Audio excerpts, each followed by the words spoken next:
কালী সুন্দরী আমার বাড়িতে এসে দেখো কি করেছে। এসে কোথায় কি আছে প্যাকেট ট্যাকেট ছেঁড়াছেড়ি শুরু হয়ে গেছে।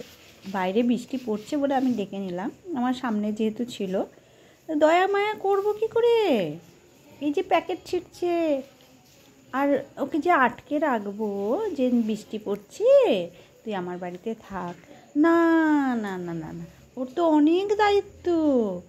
আমি খেতে দিলে আমার বাড়িতে শুধু পাহারা দেবে না, ওর তো গলির সব বাড়িতে ওর পাহারা দেওয়া চাই। কোথায় কি হচ্ছে হচ্ছে নাইট গার্ড, বুঝেছো? আরও সব দলবল নিয়ে ও এখন পাহারা দিতে যাবে, কিছুতেই ও আমার আটকাতে থাকবে না। তাই জন্য ওকে তো ছেড়ে দিতে হবে। রাতের খাবার খেয়ে যে ডিনার করবে এখন ছোটোর সাথে, ওকে ডেকে নিই।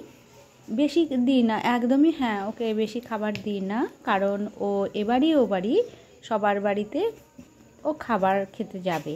তা ও টাইম হয়ে গেছে, তা এসছে আমার বাড়িতে, দেখো একটু ছোটোর সাথে খাবার খেয়ে নিয়েই ও বেরিয়ে পড়বে খাবার খেতে। আর ও ডিউটিতে, নাইট ডিউটি বলে কথা।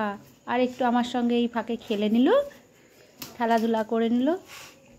আর আমাকে কিন্তু একদম জোরে কামড়াচ্ছে না, দুষ্টু মেয়েটা একদম জোরে কামড়াচ্ছে না। আর ও হ্যাঁ, ও পরে মানে এবছর না পরের বছর ও গলির রানী হবে।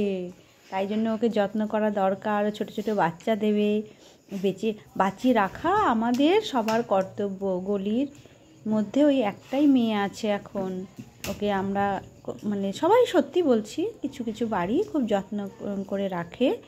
অযত্নে যদিও এরা মানুষ হয়, তবু আমরা কিছু মানুষ আছেই যত্ন করে রাখি। আর ওদের যত্ন করে রাখাটা আমাদের দায়িত্ব, কর্তব্য, তাই কি না?